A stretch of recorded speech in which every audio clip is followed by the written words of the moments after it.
He's a hospital fraud investigation. He's now entangled in a case involving the kidnapping of a woman and a child. Then it talks about following a raid on his home.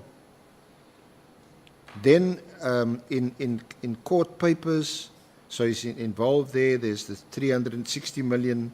Then it talks about Kobile Tigale and her 9-year-old son were abducted. And then it ends with with a reference to the late Babita Deokaran, the late but famous whistleblower. But 3 weeks after that, she was killed. So the whole thrust of the article